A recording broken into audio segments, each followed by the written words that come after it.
In today's video, we're going to discuss the new Netflix show, Special, and I'm going to talk about disabled people hating each other and themselves. If you want to know more about that, stick around.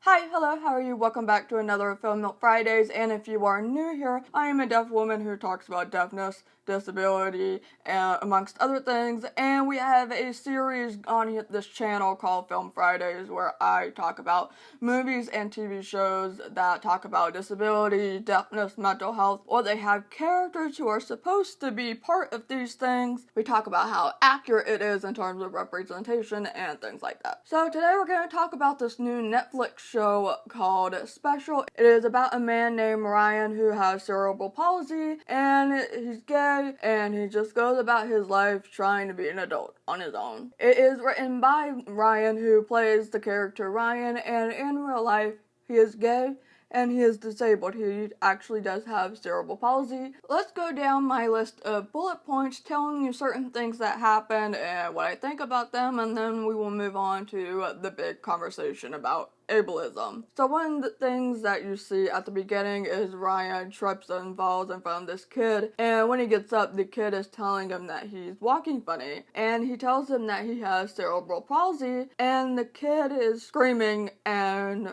running away. I've been there, but it's not quite as dramatic. I've had people come up to me when they want to ask me something, like at the grocery store or whatever, and I tell them that I'm deaf and I'm gonna need you to like write or type or something, because they usually have their phones out anyways, because they're typing or talking to somebody, right, on the phone. And when I say that, a lot of people have looked at me like I had the plague and start running off or walking off, because apparently I am not able to help you just because I need you to like kind of switch up your way of communication just for a second. I probably know where something is, but you think I'm incapable of it, and it's just, it happens. When Orion is getting his physical therapy done, he talks about how he doesn't feel disabled enough for the rest of the CP crew who are in wheelchairs and whatnot, but he doesn't feel abled enough for the abled world. This happens to so many disabled people. This happens so much to so many deaf people. I've talked about this before. In fact, I've even made a video that I will link somewhere called Too Hearing for the Deaf World or Too Deaf for the Hearing World or something like that. There is a lot of limbo for a lot of us, especially when you've grown up like mainstream deaf or whatever, and you want to try to dip your toes into the ASL world because it's going to be more accessible, but it's kind of hard to get in there because there can be some gatekeeping and things like that, and you just kind of feel inadequate, but you're not good enough for the hearing world because, well, you can't understand them on a regular basis. Granted, oral deaf people in ways do get treated better than those who do not speak, but at the end of the day, there's still a lot of oppression that goes on. And so it can be really difficult to try to fit in with the other side. So it really can be difficult to try to fit in with either side. So that's just a big relatable moment. When Ryan is in the middle of unpacking and building furniture, things like that, his mom, who has been taking care of him for so long and can't really seem to let go of him because she doesn't quite trust him to be able to take care of himself, she is trying to help him, and he's saying, no, I can do it. And she says even normal people ask for help. And that hurts because there's kind of this stigma going around that there's kind of this stigma. It is a stigma. A lot of the time, people will say that they're normal and that disabled people are not normal. And when they're trying to talk about non-disabled people, they use the word normal. I get this in the comments quite often, and it's kind of like, it's a little cringy to see because I think, well, how am I not normal? Like, yeah, my ears don't work and sometimes my back doesn't really work and I'm too tired to stand and I need a wheelchair or a cane, but how am I any less normal than you are. I'm just disabled, that's it. It's not like I'm a strange alien from outer space or something. We don't talk about Deaf Demon Bob. Don't let Deaf Demon Bob tell you I said that though. Or he'll be mean to me later at 3 a.m. like Emily Rose all over again. And his mom goes, you know, I didn't mean it like that, but it still hurts to say, like, that's just a word that needs to be taken out of your vocabulary. Disabled people are normal people. That's it. So before I started watching the show, I had heard that there was going to be a deaf character in very briefly,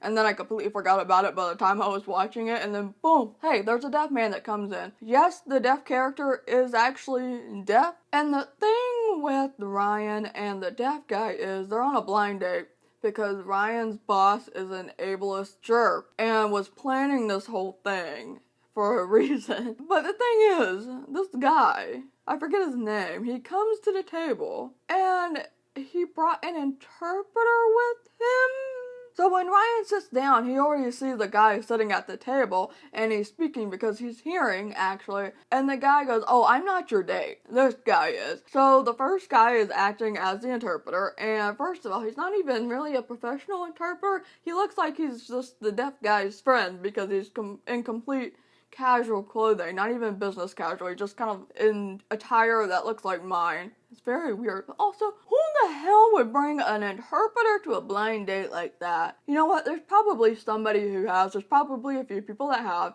And my friend Destiny took a poll on Facebook, and some people said they would bring an interpreter to a blind date. But here's the thing. Last year when I went on a date with Will, I did not bring an interpreter. We brought our phones. I can't imagine actually bringing an interpreter. That's weird. Like, can you imagine if they were doing dirty talk at the table? Those poor interpreters. In fact, I think Deffies in Drag has a skit just about that type of thing. If I can find it, I'll link it down below. One thing that Ryan does during the date, and this happens a lot, is he looks at the interpreter rather than his actual date. Hearing people, if you are talking with a deaf person, whether you're on a date with them and they for some reason have an interpreter, or if you're at an event, like maybe they're your client, or for example, when I'm at YouTube events and people are, coming down to talk to me and I might have an interpreter or a captioner with me, people tend to look at my captioner or my interpreter and talk instead of looking at me. Or when I'm checking into a hotel, people love to talk to my boyfriend instead of me. Please don't do that. If the deaf person is your client, is your friend, whoever, they are the person that you are supposed to be talking to. Talk to them and not the interpreter. It's awkward and it's also rude. So, realistic but also annoying, but that's how you fix it. And the last bit is that when the date is over and Ryan goes to talk to his boss, before the date actually happened, Olivia was like, I have the perfect man for you to go on a date with.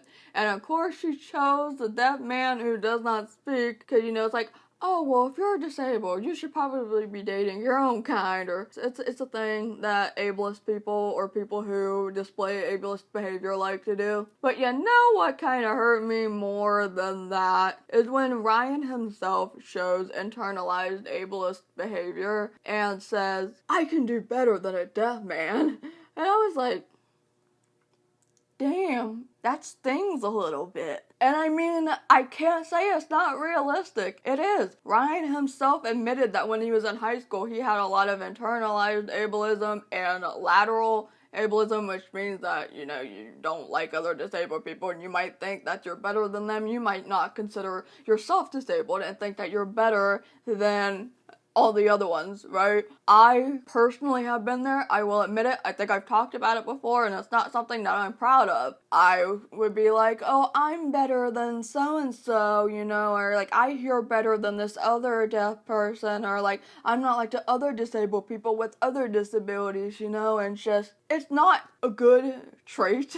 It's not good behavior, so it's realistic. But now it does hurt to hear that type of thing. When I saw that, I was talking about it on Twitter, I said, I really hope that the show unpacks that a little bit more, because he was talking about with his mom, and his mom kind of called him out, and I think Olivia also called him out on it. You set it up and now you're gonna call him out on it? Okay. At one point you see that Ryan actually Googles internalized ableism or something, and he's, reading up on that. So I think they're going to start unpacking that, but we kind of have to wait for season 2 to see more of it. It didn't get talked about a whole lot. Each episode is only 15 minutes, and you just can't put everything in there in that amount of time, but I hope that they definitely take season 2 and make that a reoccurring theme, because you can't really unpack your internalized ableism that you've had for so long, like, overnight. But overall, it's a show that I really enjoy. I do like that there's real representation,